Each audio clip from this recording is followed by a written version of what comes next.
ఏడవ అధ్యాయం. దేవుని సన్నిధికి వచ్చిన వారు దేవుని సన్నిధికి వచ్చిన వారు ఎలా రావాలి? ఎలా ఉండాలి? ఎలా గడపాలి? ఎలా రావాలి? ఎలా ఉండాలి? ఎలా గడపాలి? ఖచ్చితంగా ఇది తెలుసుకోవాలి అందరూ. దేవుని బిడ్డలారా, లూకాసు సువార్త 7వ అధ్యాయంలో 36 నుంచి చదువుకుందాం. పరిసయ్యులలో ఒకడు తనతో కూడా భోజనము చేయవలెనని ఆయనను కోరుకొనెను. ఆయన ఆ పరిసయ్యుని ఇంటికి వెళ్ళి భోజన పంక్తిని కూర్చుండగా ఆ ఊరిలో ఉన్న పాపాత్మురాలైన ఒక స్త్రీ యేసు పరిసయ్యుని ఇంట భోజనమునకు కూర్చున్నాడని తెలుసుకొని ఒక బుడ్డిలో అత్తరు తీసుకుని వచ్చి వెనుక తట్టు ఆయన పాదముల యొద్ద నిలువబడి ఏడ్చుచు కన్నీళ్లతో ఆయన పాదములను తడిపి తన తల వెంట్రుకలతో తుడిచి ఆయన పాదములను ముద్దు పెట్టుకొని ఆ అత్తరు వాటికి పూసెను. 48వ వచనం. నీ పాపములు క్షమింపబడి ఉన్నవని అని ఆమెతో అనెను. దేవుని నామానికి మహిమ కలుగునగాక. దేవుని బిడ్డలారా, ప్రపంచంలో నువ్వు ఎక్కడికన్నా వెళ్ళు, కానీ పాపమును గూర్చిన బోధ, పాపమును గూర్చిన హెచ్చరిక, పాపమును గూర్చిన క్షమాపణ అవి ఎక్కడ మన కంటికి కనబడవు, చెవికి వినబడవు. దేవుని బిడ్డలారా, అసలు మనిషికి భక్తి ఎందుకు అంటే ఈ లోకంలో ఉన్న సుఖభోగాలు అనుభవించడం కోసమే కాదు. చాలామంది భక్తిని సుఖభోగాల కోసమో, సౌకర్యవంతమైన జీవితం కోసమో, క్షేమం కోసమే భక్తిని వాడుకుంటున్నారు, భక్తిని ఆశ్రయిస్తున్నారు. అది కొంత మట్టుకే. కానీ భక్తి అనేది దేవుని బిడ్డరా ఎలా ఉండాలి, ఎలా ఉంటుంది అంటే దేవుని బిడ్డరా పాపములు క్షమించబడే అంతగా భక్తిని సంపాదించుకోవాలి. పాపములు క్షమించబడే అంతగా. ఈ లోకంలో సుఖభోగాల కోసమే కాదు, మనము పరలోకానికి వెళ్ళటానికి భక్తిని కట్టుకోవాలి, భక్తిని చెయ్యాలి. పరలోకము వెళ్ళటం కోసమే మన యాత్ర. దేవుని బిడ్డలారా, చాలామంది అసలు పరలోకం దాకా ఆలోచన చేయట్లేదు. కానీ ఈ లోకంలో మంచిగా బతుకుతున్నామా లేదా, సుఖంగా ఉన్నామా లేదా, సౌకర్యవంతమైన జీవితాన్ని, విలాసవంతమైన జీవితాన్ని, లగ్జరీ లైఫ్ని అనుభవిస్తున్నామా లేదా అనే వరకు ఆలోచన చేస్తున్నారు. కానీ నేను చనిపోతే పరలోకానికి వెళతానా అనేది మాత్రం ఎవరు ఆలోచన చేయట్లా. పరలోకానికి పోవాలంటే, దేవునితో యుగ యుగాలు ఆయనతో కలిసి ఉండాలంటే ఖచ్చితంగా నీవు భూమి మీద ఉండగానే నీ పాపములన్నీ క్షమించబడాలి. దేవుని నామానికి మహిమ కలుగునుగాక. పాపములు క్షమించబడితే తప్ప పరలోకము ప్రవేశం లేదు, పరలోకం లేదు వారికి. దేవుని బిడ్డలారా, యేసు ప్రభువు వారు ఒక చక్కటి మాట మాట్లాడుతూ మత్తయి సువార్త 7వ అధ్యాయం మీరు తీయొద్దు. అక్కడ ఏముందండి? ప్రభువా ప్రభువా అని పిలుచు ప్రతివాడు పరలోక రాజ్యంలో ప్రవేశింపడు గాని పరలోకమందున్న నా తండ్రి చిత్త ప్రకారం చేయవాడు, పరలోకమందున్న నా తండ్రి చిత్త ప్రకారం చేయవాడే ప్రవేశించును. హల్లెలూయా చెప్పండి. భక్తిని మన అవసరం కోసం మనం వాడుకుంటున్నాం భూమి మీద. దేవా నన్ను కాపాడు, నాకు సౌకర్యవంతమైన సుఖవంతమైన జీవితం ఇవ్వు, ఇట్లాగా మన లోక సంబంధమైన అవసరాల కోసమే ప్రార్థన చేస్తూ ఉన్నాం, వాడుకుంటున్నాం. కానీ తండ్రి, నేను ఎప్పుడు మరణించినా నన్ను నీ రాజ్యంలో జ్ఞాపకం చేసుకోయ్యా, పరలోకంలో నాకు కాస్తంత చోటు ఇవ్వయ్యా అనేటువంటి కదా భక్తిని అనేటువంటి ప్రార్థన మాత్రము సంపాదించుకోలేకపోతున్నారు, చేయలేకపోతున్నారు. దేవుని బిడ్డలారా, ఇక్కడ ఒక స్త్రీ, ఆ స్త్రీకి ఒక ముద్ర ఉంది. ఏమిటి ఆ ముద్ర? పాపాత్మురాలు. ఒక ముద్ర పడిందంటే కదా అంత ఈజీగా పోదు, భూమి మీద అంత ఈజీగా చెప్పండి పోదు. ఎందుకంటే మనిషి యొక్క మైండ్ సెట్ అంత కఠినంగా ఉంటుంది. మనిషి యొక్క మైండ్ సెట్ అంత కఠినంగా ఉంటుంది. ప్రతి దేవుని బిడ్డలారా, కానీ ప్రభు యొద్దకు వచ్చిన తర్వాత ప్రభు ఆ దృష్టితో చూడడం. ప్రభు ఆ దృష్టితో చూడడం.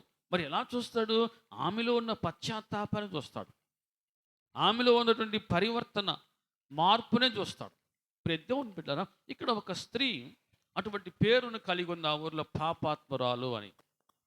పాపాత్మురాలు అనేటువంటి పేరు ఆమె సొంతం చేసుకుంది. ఎవరు చూసినా ఆమెను ఏమంటారంటే ఇది పాపాత్మురాలు. కానీ ప్రభువు ఆమెను అలా చూడలా. అది ప్రభువుకు ఉన్నటువంటి ఆ, ఆ ఆలోచన వేరే ఉంటుంది, మనిషికుండి ఆలోచన వేరే ఉంటుంది. ప్రతి దేవుని బిడ్డలారా, ప్రభువు ఎప్పుడు కూడా పాపిని ప్రేమిస్తాడు కానీ కదా పాపిని ద్వేషించాడు. పాపాన్నే ద్వేషిస్తాడు అంతే. మనిషిలో ఉన్న పాపాన్ని ద్వేషిస్తాడు. ఈ లోకంలో మనకి మనిషి దగ్గర, సాటి మనిషి దగ్గర మంచి పేరు ఉందా లేదా అనేది సెకండ్ మ్యాటర్. దేవుని దగ్గర మనము ఎటువంటి పేరు సంపాదించుకున్నాం, దేవుని దగ్గర ఎటువంటి స్థానాన్ని మనం సంపాదించుకున్నాం, అది మనకి చాలా చాలా అవసరం. ప్రతి దేవుని బిడ్డలారా, ఈమె పాపాత్మురాలు అని పిలువబడుతోంది ఆ ఊరిలో. మరి ఏం పాపం చేసిందో, ఎన్ని రకాలుగా ఆమె చేసిన పాపాలు ఉన్నాయో, కానీ ఆ ఊరిలో ఎంతమంది ఉన్నా ఈమెకి మాత్రమే ఆ పేరు వచ్చింది పాపాత్మురాలని. ప్రతి దేవుని బిడ్డలారా, ఎందుకంటే ఈ మనిషి నాలుకకు ఏం లేదు చెప్పండి? అసలు భూమి మీద ఏ భేదం లేదు, అందరూ. కాకపోతే కొంతమంది చేసే పాపం కనబడింది, కొంతమంది చేసే పాపం కంటికి కనబడనంత మాత్రం చేత అది పాపం కాకుండా పోతుందా? కనబడనంత మాత్రం చేత అది పాపం కాకుండా పోతుందా? కాదు కదా. దేవుని లెక్కలకు వస్తూ ఉందిగా. ప్రతి దేవుని బిడ్డలారా, మనిషి నాలుకకు నరవలేదు, ఏదైనా మాట్లాడేది. నేను కూడా ఒక పాపినే, నా బ్రతుకు అటువంటిదే అనేటువంటి ఆలోచన జనాలకు ఉండదో. ఒక స్త్రీని పట్టుకొచ్చారు ప్రభు దగ్గరికి. ప్రభువా, ఏమి వ్యభిచారం చేస్తాం, మేము పట్టుకొచ్చాం.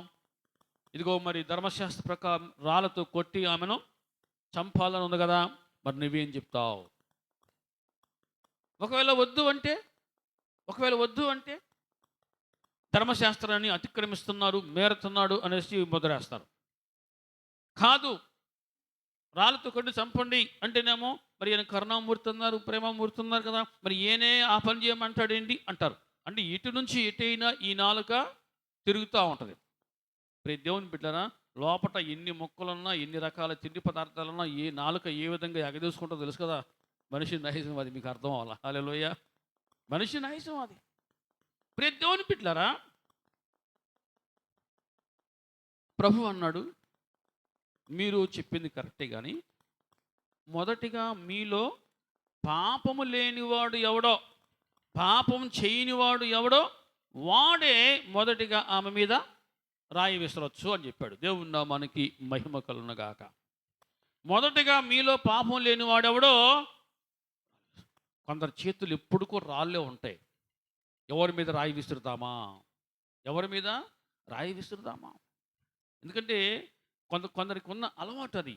తప్పులెంచువారు తమ తప్పులెరుగరయ్య అన్నట్టుగా ఎంతసేపటికి ఎదుటి మనిషిలో ఉన్న తప్పునే చూస్తారు, కానీ తనలో ఉన్న తప్పు తనకు కనపడట్లా.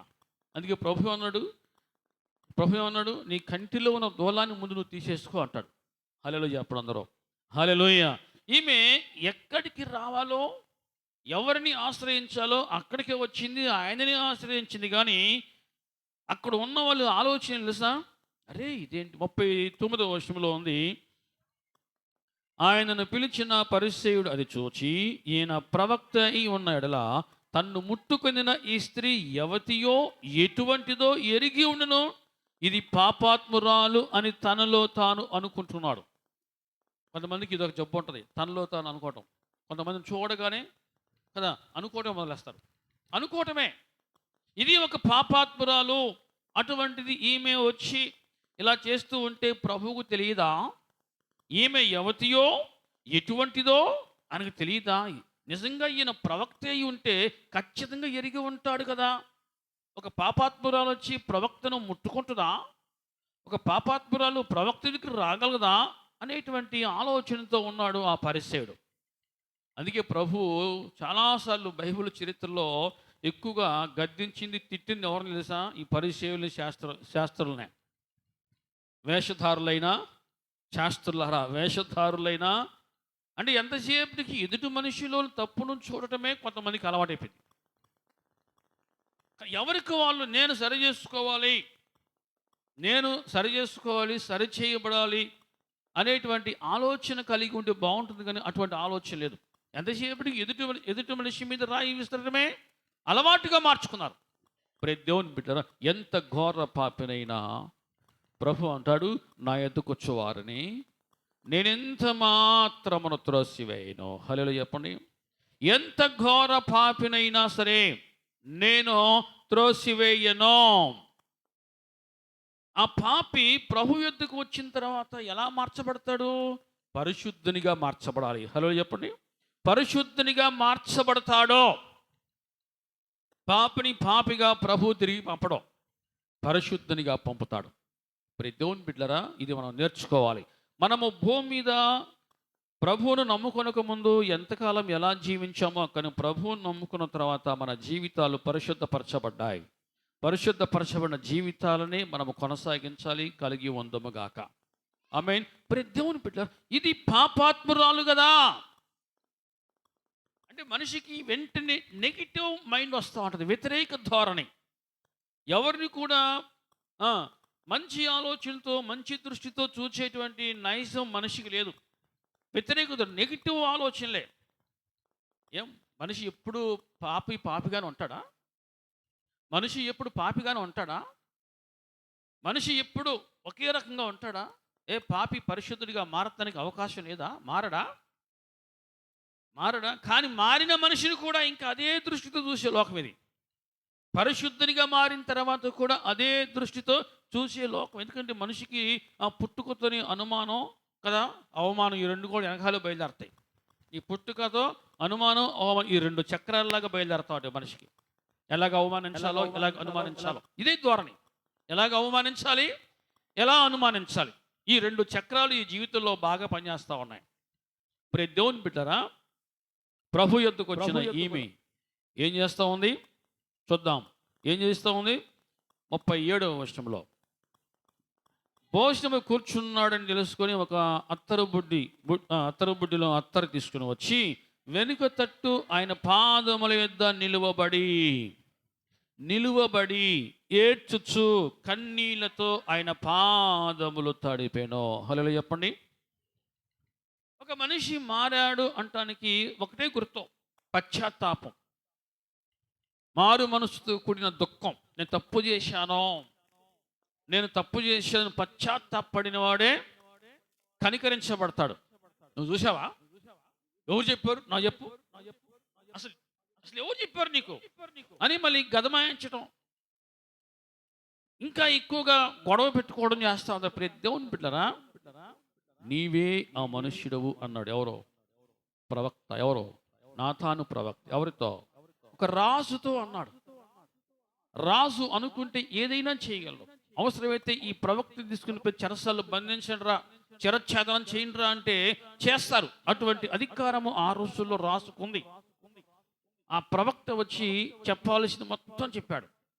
ఈ రాజుకు రోషం మండింది. తప్పు ఎవడో తప్పు చేసేయాలి అనుకున్నాడు. ఎవరి గురించో చెబుతున్నానులే అనుకున్నాడు, కానీ చెప్పేది నా గురించే, తప్పు చేసిందేనే అటువంటి గ్రహింపు ఇంకా ఆ రాజుకు రాలా.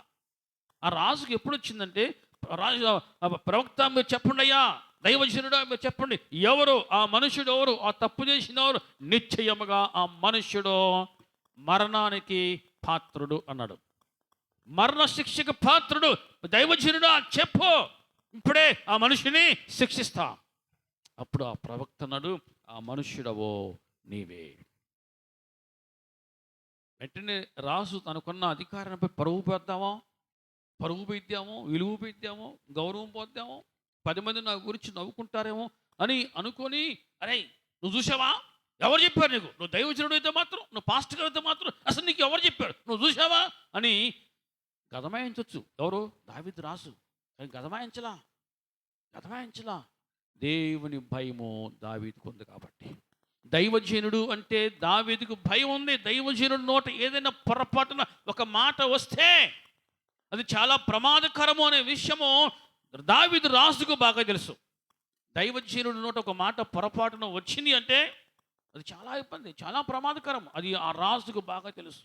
నీవే ఆ మనుషుడు ఉన్నప్పుడు దావీదు ఇంక గతమాయించలా, తన తప్పును తాను తెలుసుకున్నాడు. హల్లెలూయా చెప్పండి. తన స్థితిని తాను గ్రహించుకున్న, నేనే ఆ మనుషుని, అయ్యో ఇంతవరకు ఎవరికి తెలియదు అనుకున్నాను, ఎవరు చూడలేదు అనుకున్నాను, చేసిన తప్పు సంవత్సరం అయిపోయింది, ఇంకా ఎవరికి తెలియదులే, మాసిపోయింది అనుకున్నాను. కానీ జీవం గల దేవుడు చూస్తున్నాడు, నా కోసం ఆయన వేచి ఉన్నాడు అనే విషయం నేను ఎందుకు గ్రహించలేకపోయానా అని తన తప్పును తాను తెలుసుకొని పశ్చాత్తాపడ్డాడు రాజు. హల్లెలూయా. 51వ కీర్తన అంటాడు, ఇస్సోపుతో నన్ను బాగుగా కడుగయ్యా, నన్ను బాగుగా కడుగము.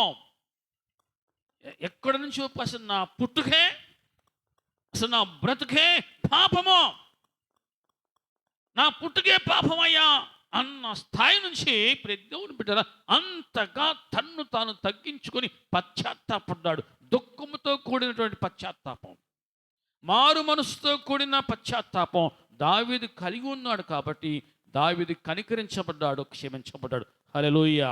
ఇక్కడ మరి ఒక పాపిగా జీవిస్తున్న ఒక స్త్రీ ప్రభు యొద్దకు వచ్చి తను పాపిని అని తెలుసుకొని, నేను పాపం చేశాను అని తెలుసుకొని, నా బ్రతుకు ఇలాగ అయిపోయింది అని తెలుసుకొని పశ్చాత్తాపంతో ప్రభు సన్నిధికి వచ్చింది, ప్రభు సముఖానికి వచ్చింది. ఆయన ఎదుట నిలువబడి, ఆయన పాదముల యొద్ద నిలువబడి. హల్లెలూయా. ఎలా నిలువబడింది? కొంతమందికి దేవుని సన్నిధికి వచ్చినా సరే తగ్గింపు రాదు, తగ్గింపు లేదు, దీనత్వం లేదు, లెవెలు, హోదా, స్థాయి, పరపతి ఇవి చూసుకుంటూ ఇవి చూపించాలి అన్నట్టుగా చూస్తూ ఉంటారు. దేవుని బిడ్డరా, ప్రభు సముఖానికి వచ్చిన తర్వాత నువ్వు ఎలా ఉండాలో, ఎంతగా నిన్ను నువ్వు తగ్గించుకోవాలో, ఎలా పశ్చాత్తాపడాలో దేవుని వాక్యము మనకు నేర్పిస్తూ ఉంది. ఖచ్చితంగా అలా చేస్తే తప్ప నీ పాపములు క్షమించబడవు. నువ్వు ఎంతకాలం భూమి మీద ఉన్నా సరే, ఎన్ని రకాలుగా నువ్వు ప్రార్థన చేసినా, ఎన్ని రకాలుగా చేసినా, ఇది చేసినా, పాటలు పడినా, దాన ధర్మాలు చేసినా, నువ్వు నీ పాపములు క్షమించబడకపోతే పరలోకానికి వెళ్ళవు. పరలోకానికి వెళ్ళవు. నీ పాపములు క్షమించబడాలి. దేవుని బిడ్డలారా, ఒక మనిషి దేవుని సన్నిధికి వచ్చాడు, లోపటికి వెళ్ళుటకు కూడా ధైర్యము చాలక, కన్నులెత్తుటకైనను ధైర్యము చాలక, రొమ్ము కొట్టుకొనొచ్చు చక్కటి క్షమాపణతో కూడిన ప్రార్థన చేశాడు. ఏంటో ప్రార్థన? దేవా, నేను పాపినయ్యా, నన్ను కరుణించయ్యా అని ప్రార్థించాడు. మారు మనసుతో కూడిన పశ్చాత్తాపం. దేవుని బిడ్డ, క్షమాభిక్ష పొందుకునే విధంగా నువ్వు రావాలి దేవుని సన్నిధికి. నువ్వు క్షమించబడకపోతే, నీ పాపాలు క్షమించబడకపోతే నీకు పరలోకము లేదు అని వాక్యము ఘోషిస్తూ ఉంది, హెచ్చరిస్తూ ఉంది. ఒక 4 మనుషులు పక్షవాతంతో బాధపడుతున్న ఒక మనిషిని ప్రభు తీసుకొచ్చారు, మోసుకొచ్చారు. ప్రభు ఏమన్నాడు? కుమారుడా, ధైర్యముగా ఉండము, నీ పాపములు క్షమించబడ్డాయి. ధైర్యంగా ఉండము, నీ పాపములు క్షమించబడ్డాయి. ఈరోజు నీవు క్షమించబడ్డాను అనే నమ్మకం కలిగి ఉన్నావా? నీ పాపము నుంచి నువ్వు విడిపించబడ్డాను అనే నమ్మిక నీకుందా? ముందు పరిశీలన చేసుకో. నువ్వు అదే పనిగా పాపం చేస్తూ ఇదే ఉందలే, చిన్నదే కదా, ఇదే ఉందో చిన్న తప్పేగా, ఇదే ఉందలే చిన్నదేగా అని నిన్ను నువ్వు అనుకోవద్దు, సర్ది చెప్పుకోవద్దు, సమర్థించుకోవద్దు. సరి చేసుకోవడం చాలా అవసరం. మహిమ గల సంఘముగా, ఏ డాగో ముడత మచ్చ ఏది లేని వ్యక్తిగా నువ్వు దేవుని సముఖంలో ఉండాలి. దేవుని బిడ్డరా, ప్రాణంతో ఉన్నావంటే ప్రభు దగ్గర నువ్వు ఇంకా క్షమించబడాలి. ప్రార్థన చేసి నీవు నీ పాపాన్ని ఒప్పుకోవాలి. అందుకే నువ్వు ఇంకా సజీవుడిగా ఉన్నావు. మృతులైన వారికి అవకాశం లేదు, చనిపోయిన వారికి అవకాశం లేదు, నరకములో పడి వారు ఏడవడం తప్ప మారు మనసు పొందేటువంటి అవకాశం వారికి లేదు.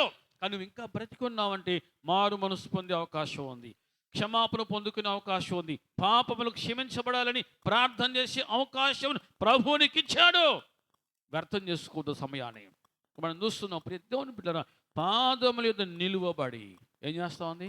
ఏడ్చుచు. ఖచ్చితంగా ప్రభు ఎవరో, ప్రభు విలువ తెలిస్తే, ప్రభు ఎవరో నీకు తెలిస్తే ఖచ్చితంగా నీవు పశ్చాత్తాపడకుండా ఉండలేవో. చాలామందికి మనసులో ఒక ప్రశ్న ఉంటుంది, ఏం తెలుసా? నేనేం పాపం చేశా? నేనేం పాపం చేశా? చాలామందికి మనసులో ఉండేటువంటి ప్రశ్న ఇది, నేనేం పాపం చేశా? దేవుని బిడ్డలారా, ఎన్ని విధాలు పాపం అనేది ఒకే రూపంలో లేదు, అనేక రూపాలలో పనిచేస్తూ ఉంది. అనేక రూపాలలో పాపం అనేది పనిచేస్తుంది. ఒక్కొక్కరి జీవితంలో ఒక్కొక్క రకంగా పాపం పనిచేస్తూ ఉంది. కొందరి జీవితంలో వ్యభిచారం అయితే, కొందరి జీవితంలో దొంగతనం, కొందరి జీవితాల్లో తిరుగుబోతు, కొందరి జీవితాల్లో దేవునికి వ్యతిరేకంగా జీవించడం, కొందరి జీవితంలో విగ్రహారాధన, ఇట్లాగా ఒక్కొక్కరి జీవితంలో దేవుని పిల్లలు ఒక్కొక్క రకంగా పాపం అనేది పనిచేస్తూ ఉంది. నీ జీవితంలో ఏ రూపంలో పనిచేసినా సరే, నువ్వు పాపమని నువ్వు ఖచ్చితంగా తెలుసుకుంటే, ప్రభు ఎవరో నీకు అర్థమైతే ఖచ్చితంగా నువ్వు పశ్చాత్తాపడతావు. ఖచ్చితంగా నువ్వు పశ్చాత్తాపడతావు. ఈమె ఏం చేసింది? అంతమంది అక్కడ ఉన్నారు, భోజన పంక్తిలో కూర్చుని ఉండగా, అందరూ కూర్చుని ఉండగా, అందరూ కలిసి భోజనం చేస్తుండగా ఈమె వచ్చి ఏడ్చుచు చూచిన వాళ్ళు నవ్వుతారేమో, చూచిన వాళ్ళు ఏమని అనుకుంటారేమో, నా జీవితం పలసనైపోద్దేమో, నలుగురిలో నవ్వులు పాలవుతానేమో, ఈ ఆలోచనలన్నీ తీసి పక్కన పెట్టేసింది. ప్రభు ఎటువంటి వాడంటే నవ్వులు పాలైన జీవితాన్ని కూడా నవ్వుతూ జీవితాన్ని ఆనందంతో నింపే దేవుడు ఆయన. ప్రభు చెప్పండి, హల్లెలూయా చెప్పండి, హల్లెలూయా. ప్రతి దేవుడు, నేను మీ పాపములను పరిహరిస్తాను అని తండ్రి అని దేవుడిచ్చిన వాగ్దానం అది. ప్రతి దేవుని బిడ్డలారా, ఎటువంటి పాపనైనా సరే ఆయన క్షమించేవాడే కానీ త్రోసివేసేవాడు కాదు. పాపని పరిశుద్ధనిగా మార్చేవాడే కానీ ఛేదరించుకునేవాడు కాదు, శిక్షించేవాడు కాదు. అమ్మా, నిన్ను ఎవరూ శిక్షింపలేదా అంటే, లేదు ప్రభువా, నన్ను ఎవరూ శిక్షింపలేదయ్యా అంటే, ప్రభు అన్నాడు, నేను నీకు శిక్ష విధింపను, ఇక ఎన్నడూ పాపం చేయొద్దు. నువ్వు పాపం చేయటం వల్లే కదా నీ జీవితం నవ్వులు పాలైంది. నువ్వు పాపం చేయటం వల్లే కదా 10 మందిలో నువ్వు పలసనైంది. ఇక ఎన్నడూ నువ్వు పాపం చేయొద్దు. గతించిన జీవితము చాలు. హల్లెలూయా చెప్దాం అందరం, హల్లెలూయా. ప్రియ దేవుని బిడ్డలారా, ఈమె ఏ పని చేస్తావు? సత్క్రియ చేస్తా ఉంది. సత్క్రియ ఏమిటి? ఆ సత్క్రియ అంటే ఆయన పాదముల యొద్దకు వచ్చి నిలబడి ఏడుస్తా, కన్నీళ్లు కారుస్తూ ఉంది. నిలబడి ఏడుస్తూ ఉంది. ప్రియ దేవుని బిడ్డలారా, కన్నీటితో ప్రార్థన అది ఖచ్చితంగా అందరికీ అవసరం. అది తప్పును తప్పుగా తెలుసుకుంటే, నువ్వు ఒక పాపివని తెలుసుకుంటే, ప్రభు ఎటువంటి వాడో, ఆయన ఏమై ఉన్నాడో, ఆయన నీకోసం ఏమి చేశాడో నువ్వు తెలుసుకుంటే ఖచ్చితంగా నీ కంట కన్నీరు ఆగదు. అన్నిటికన్నా మిన్నగనో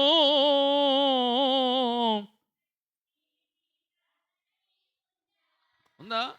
ప్రతి దేవుని బిడ్డలారా, ఎంతసేపు నేను నిప్పును, నేను నీతిమంతుణ్ణి, నేను ఇది అది అనే ఆలోచనతో ఉంటున్నావు. కానీ నేను ఒక పాపని. మనిషి అనుకోవచ్చు, మనిషి ఈ మాట వింటే, ఈ దూరస్థిర యంత్రం ద్వారా వింటే బహుశా నవ్వుకోవచ్చామో, కానీ నవ్వుకున్న నీవు కూడా ఒక పాపమే. నువ్వు ఈ రోజు చనిపోతే నీవు దేవుని యొద్దకు వెళతారు అనే నమ్మకం నీకుందా? ప్రతి దేవుని బిడ్డలారా, మనం చూస్తూ ఉన్నాం, కన్నీళ్లు కారుస్తోంది, ఏడ్చుచు కన్నీళ్లతో ఏం చేసింది? ఆయన పాదములు తడిపెను. ఇటువంటి అనుభవం ఎంతమందికి కొంచెం చెప్పండి. మేము పుట్టుక క్రైస్తవులం, మా నాన్న క్రైస్తవుడు, మా తాత క్రైస్తవుడు, అసలు మా దేవుడు చెప్పకుండా మేమే పని చేయం, దేవుడు చూపిస్తే తప్ప మేమే పని చేయం అని గొప్పలు చెప్పుకోవడానికి ఈనాడు చాలా ఉన్నారు. కానీ నిజంగా కన్నీళ్లతో ఆయన పాదాలు తడిపిన అనుభవం ఎంతమందికి ఉంది? మరి దేవుని బిడ్డలారా, నీ గుండెల్లో ఉన్న భారం దిగిపోవాలంటే, నీ హృదయం శుద్ధి చేయబడాలంటే, నీ హృదయం కడగబడాలంటే, నీవు పరిశుద్ధునిగా మార్చబడాలంటే ఒక బలమైన మార్గం ఏంటంటే ఖచ్చితంగా నీవు కన్నీటితో కూడిన ప్రార్థన చేయాలి. హల్లెలూయా. కన్నీళ్ళు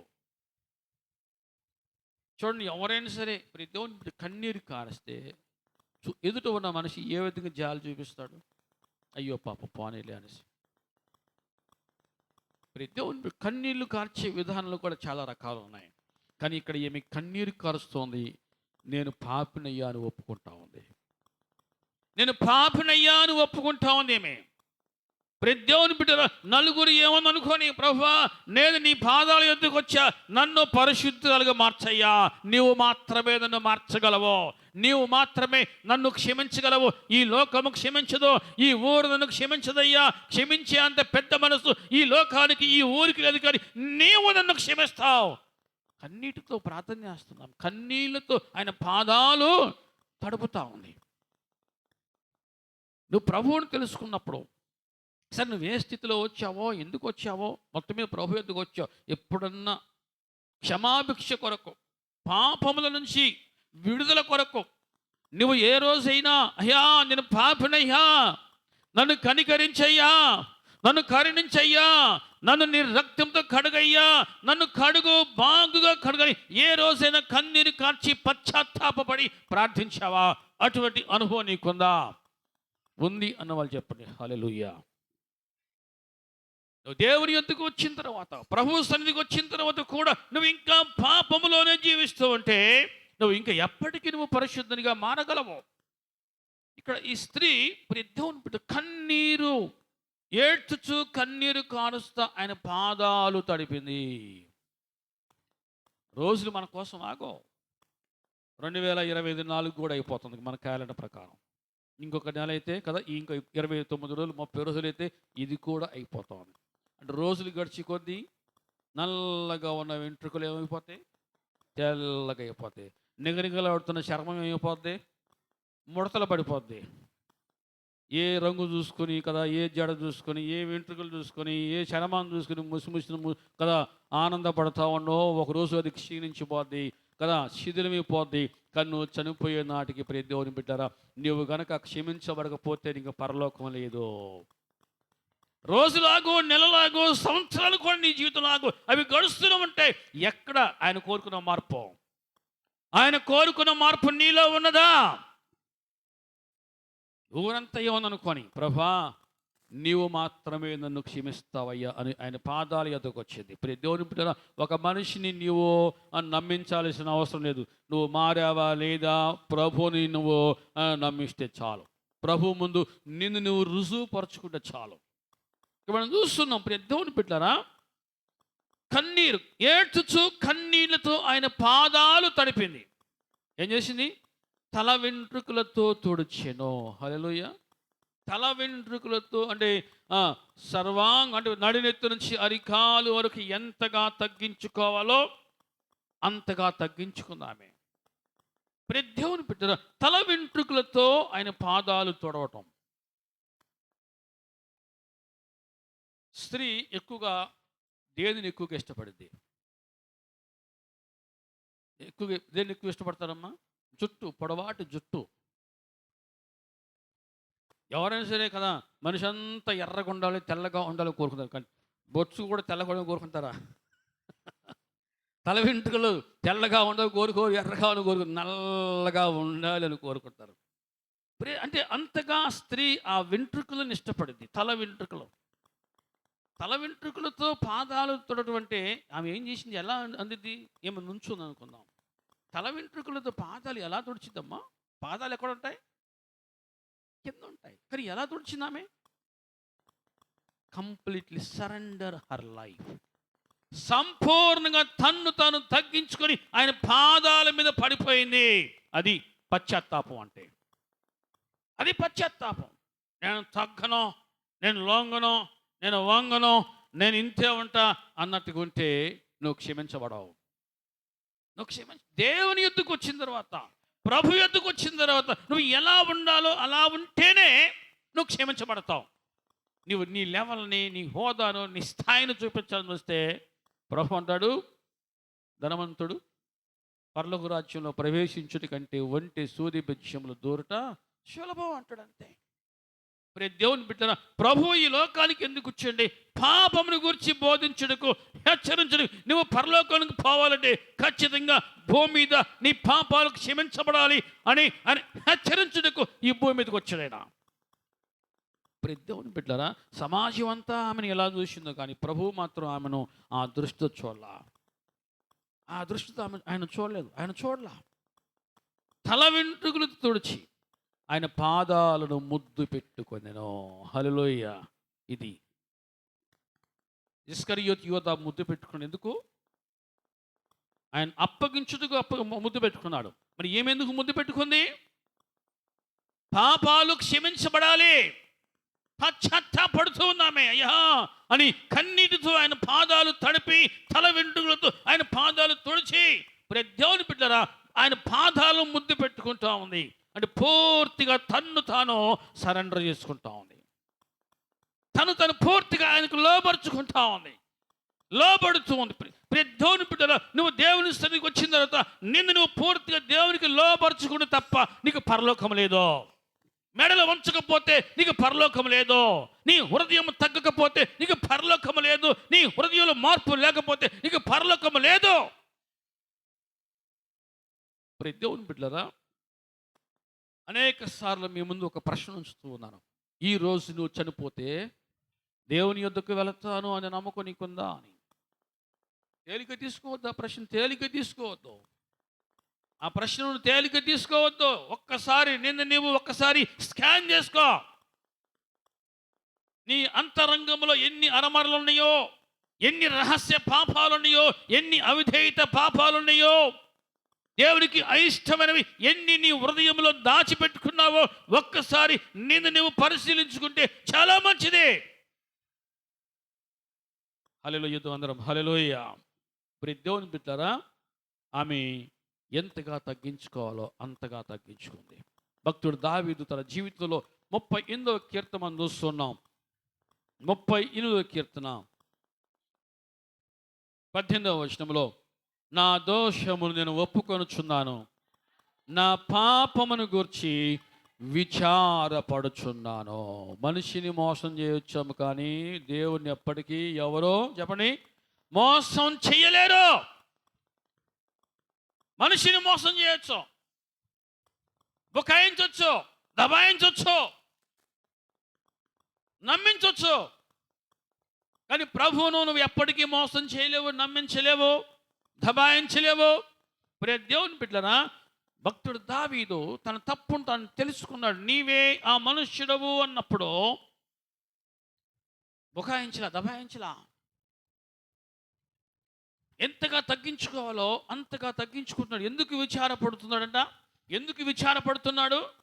నా పాపమును గూర్చి నేను విచారపడుతున్నానయ్యా. నేను అది అలా చేసి ఉండాల్సింది కాదు. నా అజ్ఞానాంధకారమో, నా మూర్ఖత్వమో, నా భయం లేనితనమో నేను అలా చేసి ఉండాల్సింది కాదు, కానీ చేశానయ్యా. ఇప్పుడు నేను విచారపడుతున్నాను. డబ్బు లేదు అని విచారపడతాం, పని లేదు అని విచారపడతాం, లేకపోతే ఆర్థికంగా ఇబ్బందులు ఉన్నాను అని విచారపడతాం, ఆరోగ్యం లేదు అని విచారపడతాం, బిడ్డలు బాగా చదువుకోవట్లేదు విచారపడతాం, ఉద్యోగాలు లేవు అని విచారపడతాం. కానీ ఎప్పుడైనా సరే నీవు ప్రభు సన్నిధిలో ఆత్మీయంగా ఆలోచన చేసి నేను తప్పు చేశాను, నేను పాపం చేశాను అని పాపం గురించి విచారపడిన సందర్భాలు ఎప్పుడైనా ఉన్నాయా? దాచిపెట్టుకోవడం కాదు కావాల్సింది, ఒప్పుకొని విడిచిపెట్టడం కావాలి ప్రభువుకి. ఇక్కడ భక్తుడు దావీదు ఏం చేస్తున్నాడు? విచారపడుతున్నాడు. ఎందుకు విచారపడుతున్నాడు? అయ్యా నేను పాపం చేశానయ్యా, నా దోషము నేను ఒప్పుకొనుచున్నాను, నా దోషమును నేను ఒప్పుకొనుచున్నాను, నా పాపమును గూర్చి నేను విచారపడుచున్నానయ్యా, నేను విచారపడుచున్నానయ్యా. దేవుని బిడ్డలారా, అది ఆత్మ సంబంధమైన పశ్చాత్తాపం అంటే క్షమాపణ. నువ్వు ప్రభు దగ్గర ఆ విధంగా నువ్వు క్షమాపణ అడిగితే, పశ్చాత్తాపడితే నువ్వు ఖచ్చితంగా కనికరించబడతావు. కనికరించబడితే ఖచ్చితంగా ఎటువంటి ఆనందం ఉంటుందంటే అది అనుభవించే వారికి అర్థం అవుద్ది, అందరికీ అర్థం కాదు. ప్రభు అన్నాడు, దావీదు నా హృదయానుసారుడు. దావీదు నా హృదయానుసారుడు, నా ఉద్దేశములన్నీయో నెరవేర్చువాడు, నా హృదయమును ఎరిగినవాడు. దావీదు నా హృదయాన్ని ఎరిగినవాడు. ఎంతగా పశ్చాత్తాపడాలో దావీదు జీవితాన్ని చూసి మనం నేర్చుకోవాలి. ప్రియ దేవుని బిడ్డలారా, ఎందుకు దావీదు చేసినటువంటి ఆ పాపమును ఎందుకు బైబిల్ గ్రంథంలో దాచి ఉంచవచ్చు కదంటే, కాదు దావీదు ఎంతగా పశ్చాత్తాపడ్డాడో ఇక్కడ భూమి మీద ఉన్నవారు విన్నవారు ఖచ్చితంగా అలా పశ్చాత్తాపడాలి. ఆ విధంగా కనికరం పొందుకోవాలని ఆ పొరపాటును, ఆ తప్పును 10 మందికి తెలిసే విధంగా గ్రంథంలో రాసించారు. దావీదు అంతగా పశ్చాత్తాపడు, మరి నేను ఎంతగా పశ్చాత్తాపడుతున్నా అని గ్రహించాలి ఎవరికి వాళ్ళు. ప్రియ దేవుని బిడ్డలారా, పదే దావీదును తప్పు చేశాడు అనే ఆలోచన మనం ఆలోచన చేస్తాం. కానీ ఎలా పశ్చాత్తాపడ్డాడు, ఎలా కనికరం పొందుకున్నాడు, అది కూడా మనం ఆలోచించాలి. ఎందుకు రాయబడిందంటే దావీదు తప్పు చేశాడు, అలా పశ్చాత్తాపడు. ఈరోజు నేను కూడా అలా పశ్చాత్తాపడాలి. ఆ విధంగా ప్రభు కనికరం పొందుకోవాలి, ఆ విధంగా పరలోకంలో స్థానం సంపాదించుకోవాలి అని తెలుసుకోవడం కోసమేది. నేను విచారపడుతున్నానయ్యా, నా పాపమును గురించి విచారపడుతున్నాను, నా పాపమును గురించి నేను విచారపడుతున్నానయ్యా. నా దోషమును ఏం చేస్తున్నాడు? దాచిపెట్టుకోవాలా,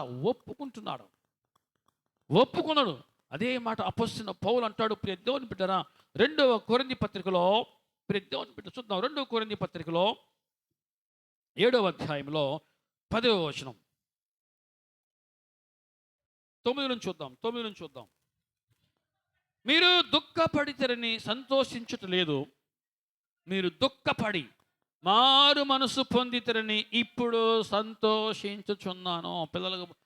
పిల్లలకు బాగోలేదని దుఃఖం వేరు, ఆర్థికంగా బాగోలేదని దుఃఖపడటం వేరు, ఆరోగ్యపరంగా బాగోలేదని దుఃఖపడటం వేరు, మనిషిని కోల్పోతే దుఃఖపడటం వేరు. కానీ పాపమును గురించి దుఃఖపడటం, నేను తప్పు చేశానయ్యా అని దుఃఖపడటం. మీరు దుఃఖపడి, ఇక్కడ ఏముంది? మారు మనసు పొందితిరి. దుఃఖపడి అంటే మారు మనసు ఎలా పొందాలంట? ఎందుకు దుఃఖపడాలి?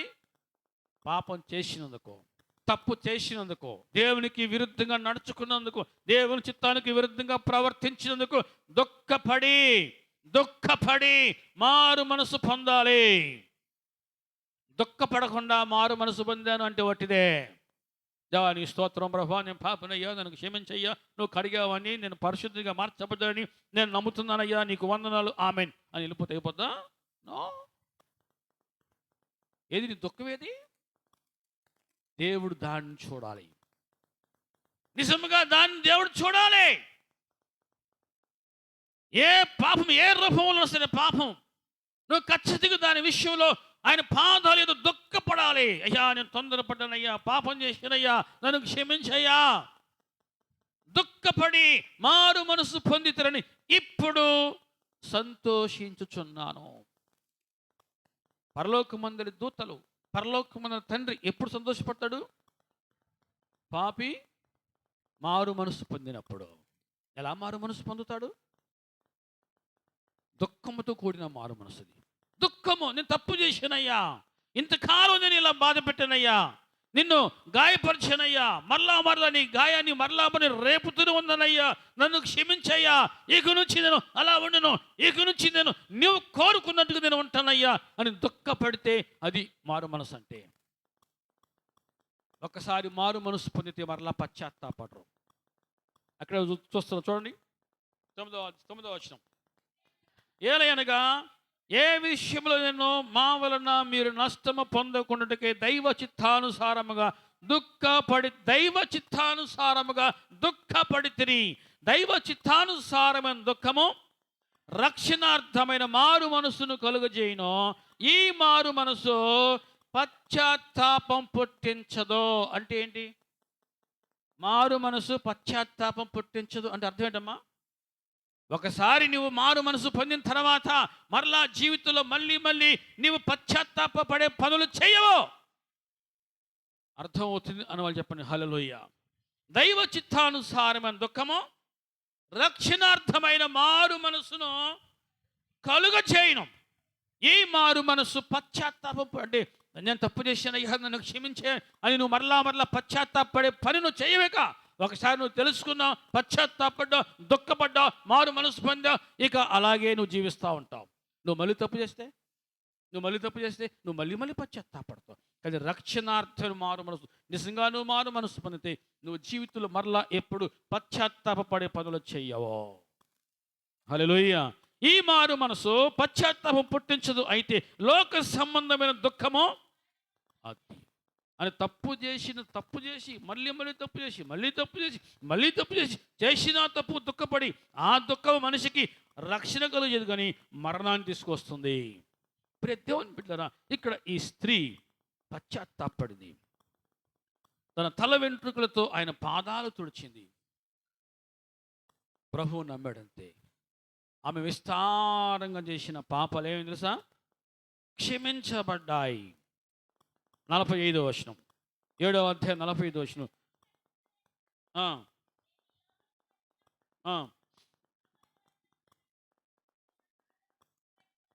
మానలేదు. ఈమె నా పాదములకు అత్తర పోసెను, ఆమె విస్తారముగా ప్రేమించెను గనుక ఆమె యొక్క విస్తార పాపములు క్షమింపబడెను. హల్లెలూయా. విస్తారమైన పాపములు అంటే మనిషి చేసింది, నేనేం తప్పు చేశా, నేనేం పాపం చేశా అనుకుంటాడు. కానీ ఆయన దృష్టిలో ఎలా ఉన్నాయంట సార్? పాపములు విస్తారముగా ఉన్నాయి, అనేక విధాలుగా పాపములు ఉన్నాయి. ప్రియ దేవుని బిడ్డలారా, విస్తారమైన పాపములు క్షమించబడ్డాయి. నీ పాపములు క్షమించబడి ఉన్నవి అని ఆమెతో అనేను.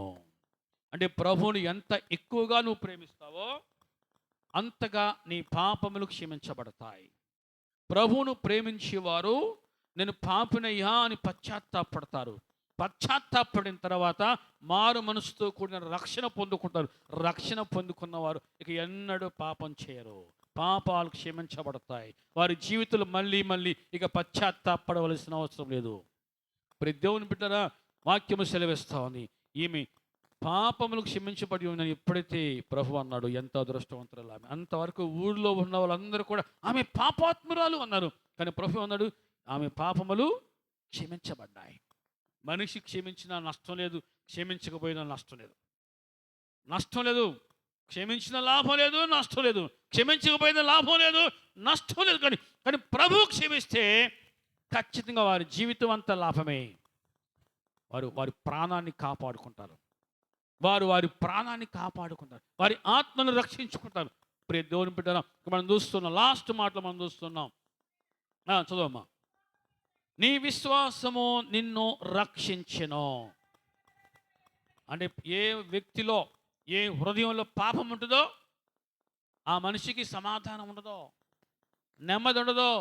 ఆ పాపం అనేది భేదిస్తూ ఉంటుంది, ఎముకలను చీల్స్తూ ఉంటుంది, ఎముకలను పిండి చేస్తూ ఉంటుంది, పేగులు చీలుస్తుంది ఆ పాపం అనేది. కానీ ఇప్పుడు ఆమె సమాధానం పొందుకుని పాపములు క్షమించబడ్డాయి, సమాధానంతో నువ్వు వెళ్ళమ్మా అంటున్నాడు.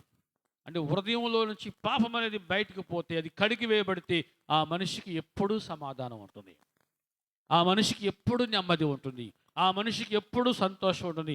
హృదయంలో పాపం లేకుండా ఎవరైతే జాగ్రత్త పడతారో ఖచ్చితంగా వారి జీవితంలో ఎప్పుడూ సమాధానం ఉంటుంది.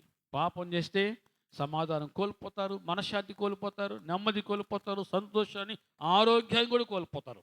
కానీ కడగబడితే, క్షమించబడితే వారికి సమాధానం వస్తుంది. ప్రభు అట్టి సమాధానం మనందరికీ అనుగ్రహించునుగాక. ఈరోజు నిన్ను నువ్వు ప్రశ్నించుకో, మోకరించని ప్రార్థన చేసుకుందాం. నీ పాపములు క్షమించబడ్డాయి.